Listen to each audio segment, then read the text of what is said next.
तो हम लोग आ गए एक नए वीडियो पर। आज हम लोग देखने वाले हैं बिहार पुलिस से जुड़ी इंपॉर्टेंट जीएस। मैं बता दूं कि आप लोग के लिए हर रोज मैं जीएस और जीके का वीडियो हर रोज ला रहा हूं आप लोग के लिए, और जितने भी वीडियो ला रहा हूं ये सब एग्जाम से जुड़े हुए वीडियो हैं और यहां से एग्जाम में आने के बहुत चांसेस है। आज का जो मैं टॉपिक लाया हूँ ये रक्त लाया हूँ। ब्लड जो टॉपिक है यहाँ से एग्जाम में क्वेश्चन ना आए ऐसा कभी हुआ ही नहीं है।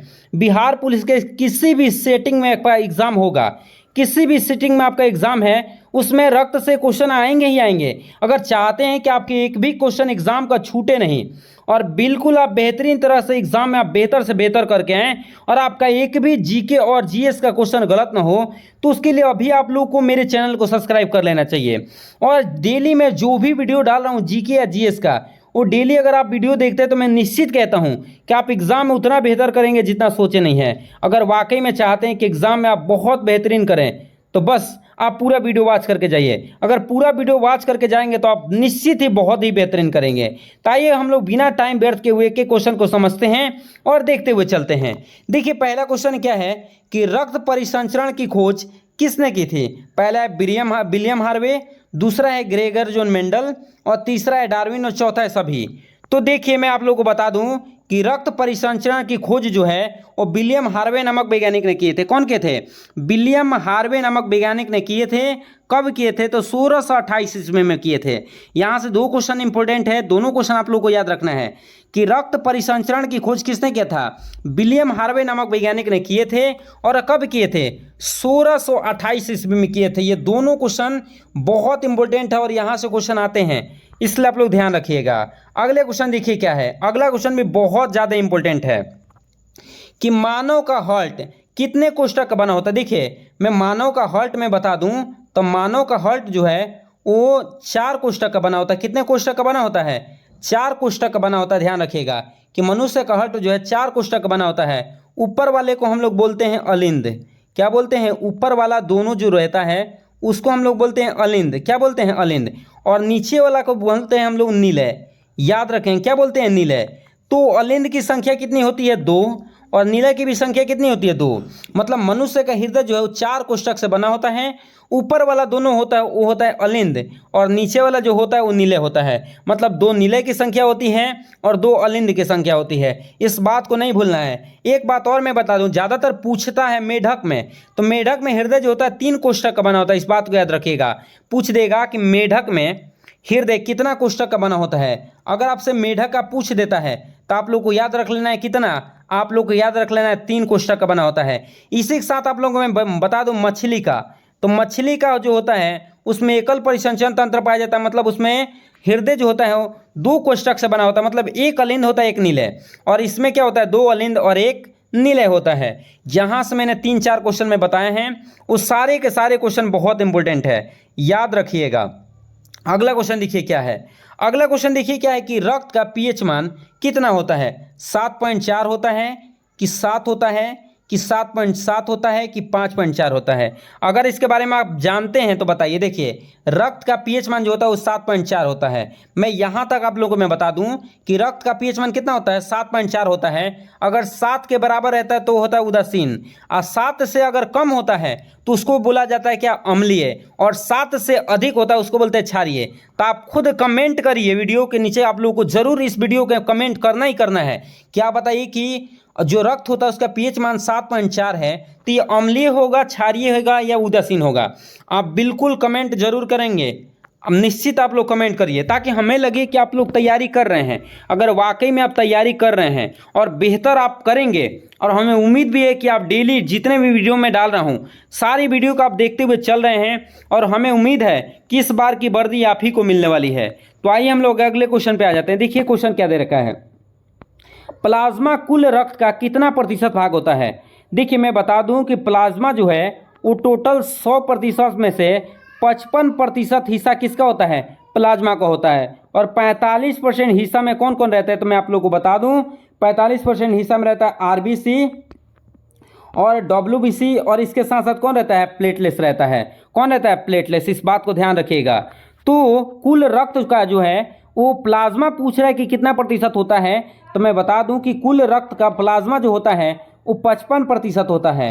और एक बात और बता दूं, प्लाज्मा जो है ये तरल होता है। क्या होता है? तरल, रक्त का तरल होता है। और हल्का किस रंग का होता है? ये हल्का पीला रंग का होता है। किस रंग का? हल्का पीला रंग का गाढ़ा द्रव होता है। इस बात को याद रखिएगा कि प्लाज्मा जो है हल्का पीला रंग का गाढ़ा तरल होता है। इस बात को याद रखिएगा। एक बात और मैं बता दूं प्लाज्मा के बारे में। प्लाज्मा जो होता है इसमें जल पाया जाता है 90 से 92% हिस्सा में।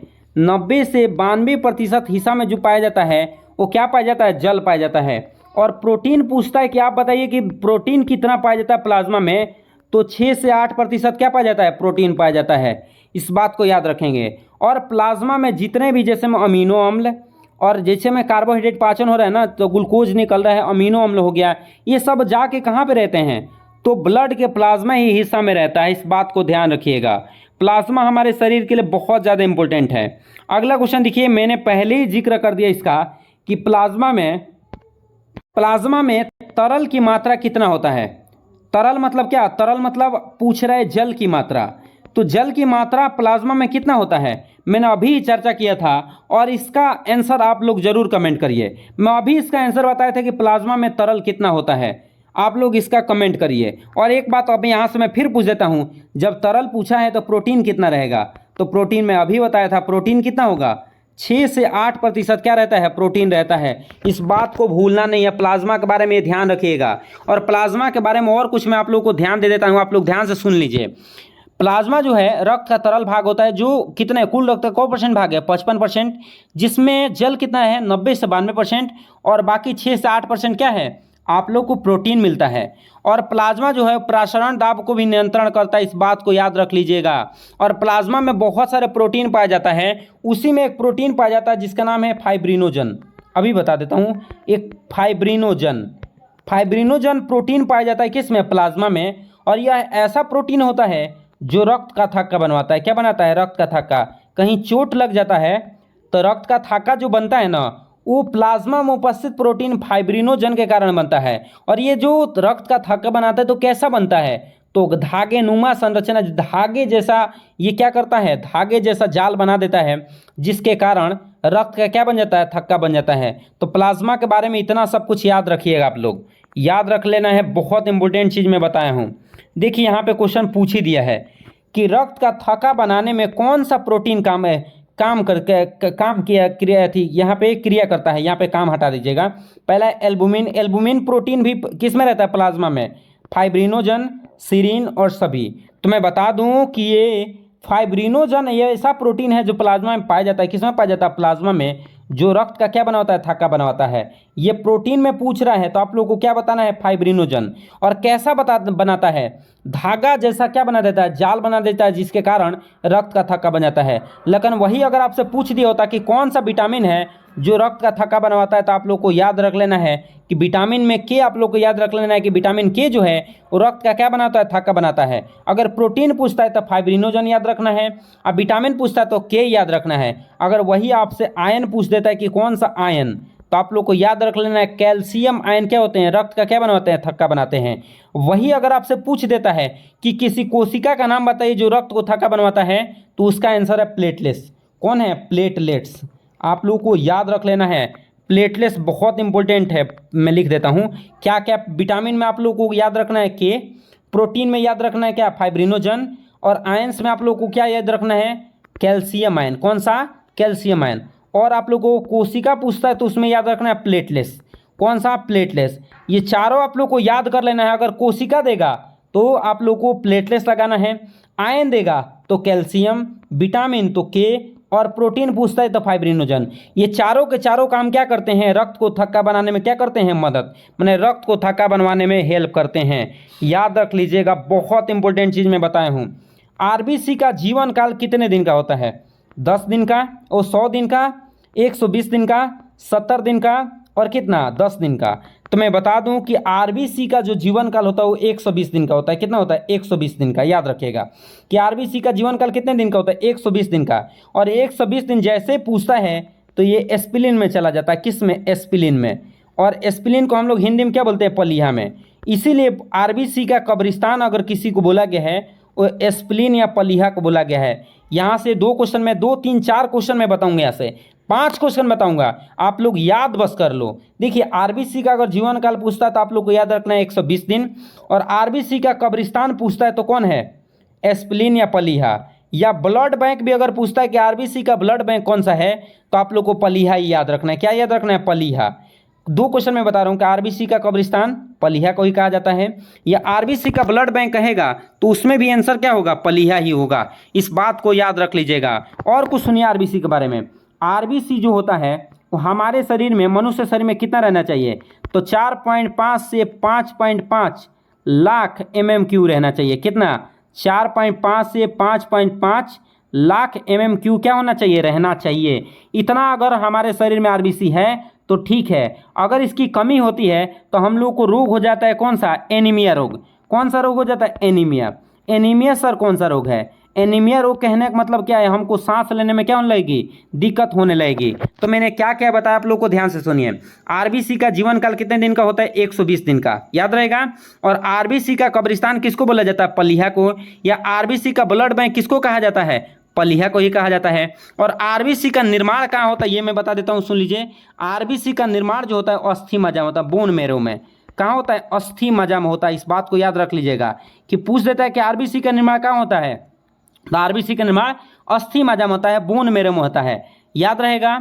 और आरबीसी की कमी होती है तो एनीमिया रोग हो जाता है। एनीमिया रोग मतलब हम लोग को सांस लेने में क्या होने लगती है, दिक्कत होने लगती है। इस बात को ध्यान रखिएगा।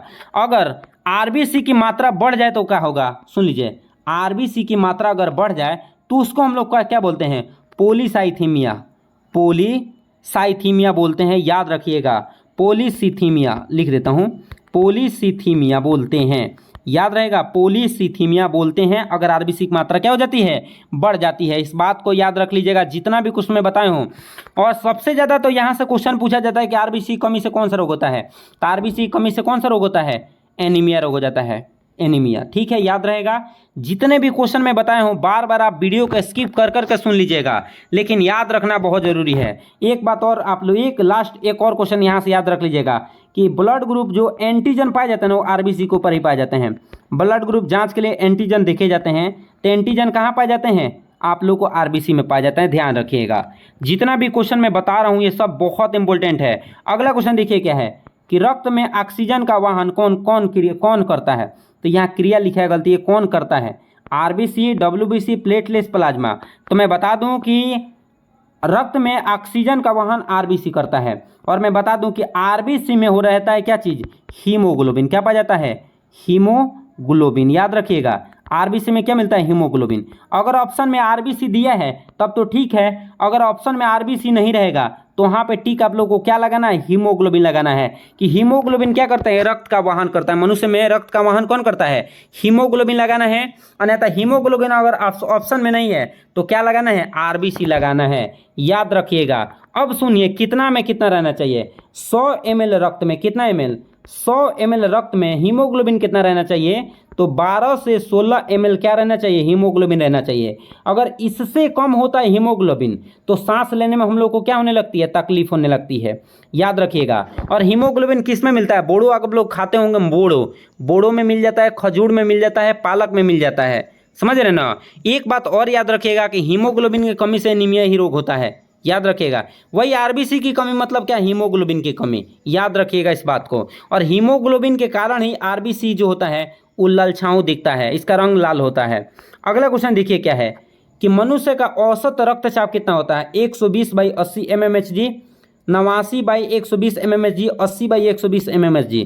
तो मैं इसका राइट आंसर मैं बता दूं कि मनुष्य का औसत रक्तचाप जो होता है वो 120/80 mmHg होता है, याद रख लीजिएगा। जो सिस्टोल और डायस्टोल शिथिलन और संकुचन और अनुशीतलन को, शिथिलन पहला संकुचन को बता रहा है और दूसरा शिथिलन को क्या कर रहा है, बता रहा है।